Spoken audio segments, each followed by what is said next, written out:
Hello everyone. In this video, we are going to discuss some more about your KMF. So last video we discussed what are the rules and how to solve a KMF by using your SOP. ठीक है, SOP we already discussed. तो यहाँ पे हम discuss करेंगे POS method के बारे में. Because Boolean algebra can be solved by using two method, that is your SOP as well as POS. ठीक है, तो यहाँ पे हम POS के बारे में discuss करेंगे. So what is POS? So POS is a conjunctive normal form. Okay, POS जो है कंजक्टिव नॉर्मल फॉर्म है और जो एसओपी है वो है डिसजंक्टिव नॉर्मल फॉर्म. कंजक्टिव का मतलब क्या होता है, इन बिटवीन हमारा क्या रहेगा, डॉट रहेगा. ठीक है, इन बिटवीन अगर डॉट रहेगा दैट इज योर, आप सेट थ्योरी में इसको एंड ऑपरेशन, जैसे कि इस this is your conjunctive symbol and this is your disjunctive symbol. Okay, so ये रिप्रेजेंट करता है किसको, डॉट को रिप्रेजेंट करता है बुलियन अलजेब्रा, ये रिप्रेजेंट करता है प्लस को. ठीक है, तो इन बिटवीन यहाँ पे डॉट ऑपरेशन रहेगा. अगर हम डिफरेंट ग्रुप लेंगे तो डिफरेंट ग्रुप के बीच में डॉट रहेगा, तो ये आपका कंजक्टिव नॉर्मल फॉर्म है. तो आपको एग्जाम में कैसे पता चलेगा कि ये आपका कंजक्टिव नॉर्मल फॉर्म है या फिर disjunctive, by seeing this symbol. Okay, so pi of M represent your conjunctive normal form. जैसे कि यहाँ पे समेशन ऑफ एम था in case of SOP, so this represent SOP. Summation of M होगा तो आपको पता चल जाएगा कि ये आपका डिसजंक्टिव नॉर्मल फॉर्म है, that is your pi of M. Okay, function of SOP is complement of function of POS. ठीक है, सो एसओपी का फंक्शन जो है, जो भी वैल्यू हम एसओपी में लेते हैं उसका कॉम्प्लीमेंट होता है पीओएस. तो ये कैसे होता है, ये ऑलरेडी हमने प्रूव कर दिया है. इसका मतलब क्या होता है कि सपोज मैं एसओपी में ले रही हूँ, suppose I am taking three variable and my SOP is summation of 0 1 2 suppose. ठीक है, तो इसका POS क्या होगा, पाई ऑफ जो वैल्यू 0 1 2 को छोड़ के जो रह गया मेरा 3 4 5 6 7, सो दिस इज माई POS. तो इस तरह ये क्या हो गया, इसका कॉम्प्लीमेंट हो जाता है ये. तो इसी वजह से इसका जो रिप्रेजेंटेशन करने का तरीका होता है पीओएस का, ये भी एसओपी से अलग होता है. तो कैसे उसको हम रिप्रेजेंट करते हैं हम देखेंगे. ठीक है, so this is the 3 question. So मैं एक एक क्वेश्चन आपको सॉल्व करके दिखाऊंगी. तो और कैसे हम इसको रिप्रेजेंट करते हैं, that is the important thing. ठीक है, तो पहले जो क्वेश्चन में पाई ऑफ गिवन है, पाई ऑफ 0 3 6 7. सो वहाँ पे देखो, in case of your SOP we take the value of 1. तो यहाँ पे हम क्या लेंगे, क्योंकि ये कॉम्प्लीमेंट है तो वी टेक द वैल्यू 0. तो यहाँ पे जो जो पोजीशन का गिवन होगा 0 3 6 7, तो this is my 0 position, this is 3, this is 6 and this is 7. तो पोजीशन कैसे फाइंड आउट करते हैं ये भी मैंने ऑलरेडी उस स्लाइड में, मैंने उस वीडियो में ऑलरेडी मैंने ये डिस्कस कर दिया. ठीक है, तो आप वो वाला वीडियो भी देख सकते हैं. ठीक है, सो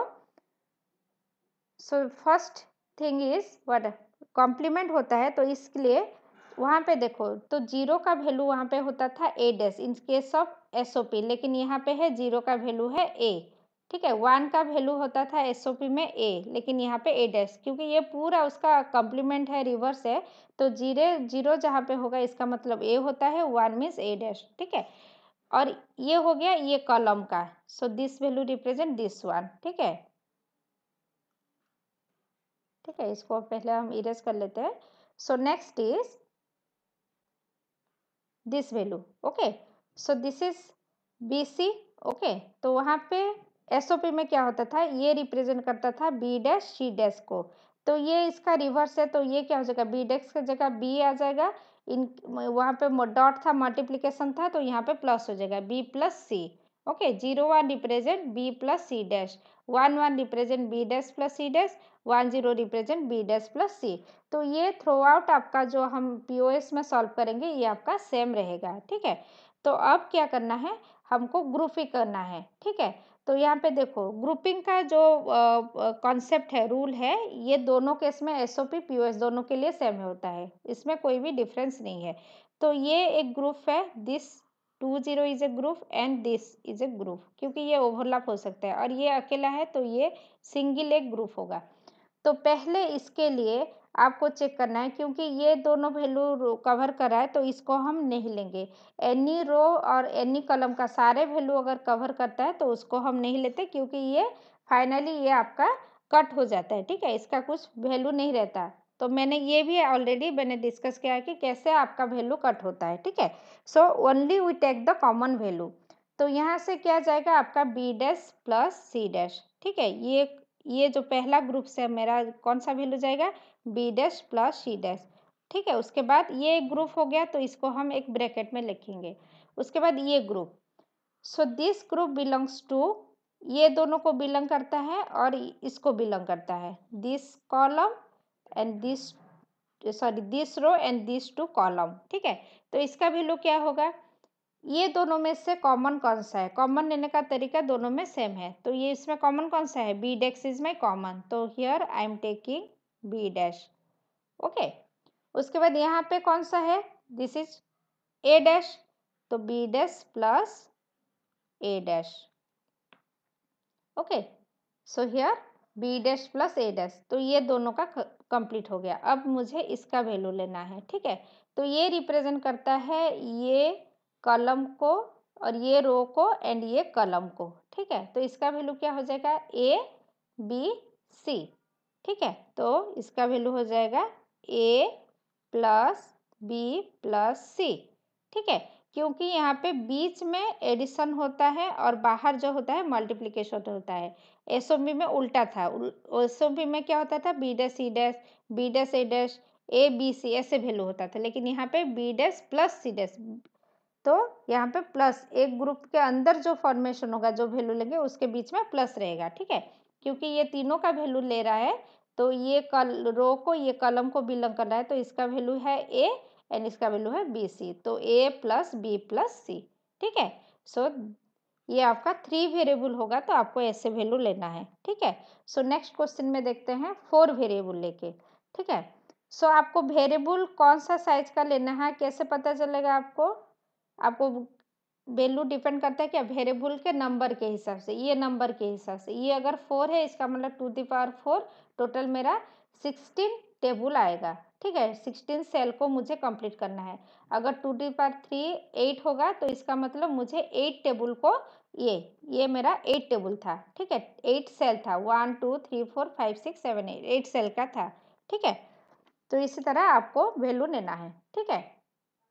तो अभी तक जितने भी क्वेश्चन एग्जाम में आया है, मैक्सिमम 4 वेरिएबल लेके प्रॉब्लम सॉल्व किया गया है, ठीक है। सो यहाँ पे देखो वैल्यू गिवन है 3 5 7 8 10 11 12 13, तो यहाँ पे जो 3 5 7 ओके 10 11 12 13, यहाँ पे हमने क्या क्या वैल्यू सब ले लिया, ठीक है। अब इसको हम ग्रुप करेंगे।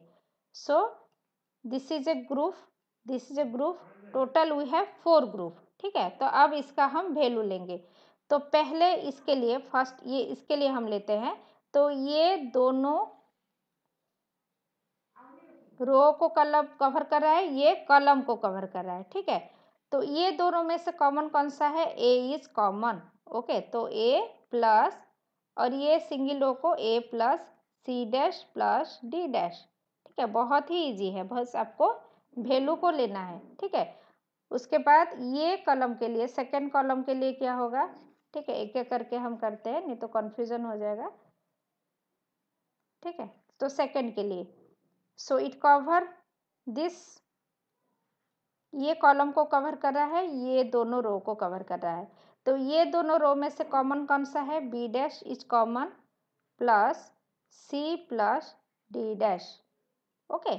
सो नेक्स्ट इसके लिए हम फाइंड आउट करते हैं, ये दोनों को कवर कर रहा है, तो कौन सा वैल्यू कॉमन है इन दोनों में, A dash is common, A dash plus C plus D, ठीक है। उसके बाद ये वाला, so this cover A dash plus B, A dash plus B plus ये दोनों कॉलम को कवर कर रहा है, ठीक है।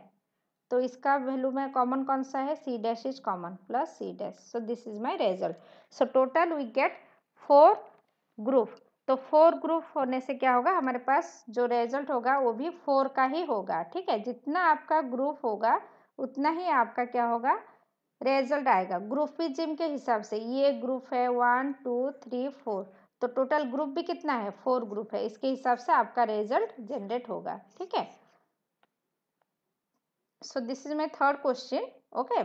So it have don't care condition, ठीक है, क्वेश्चन में कभी कभी आपका डोंट केयर भी गिवन होगा, तो डोंट केयर को हम रिप्रेजेंट करते हैं क्रॉस में, बाकी कंसेप्ट जो है सेम है। सो डोंट केयर को हम यूज क्यों करते हैं, क्योंकि to get a bigger cell, ठीक है। तो बिगर सेल अगर आप डोंट केयर कंडीशन को लेके फाइंड आउट कर पा रहे हैं, then take the don't care, otherwise keep it, ठीक है।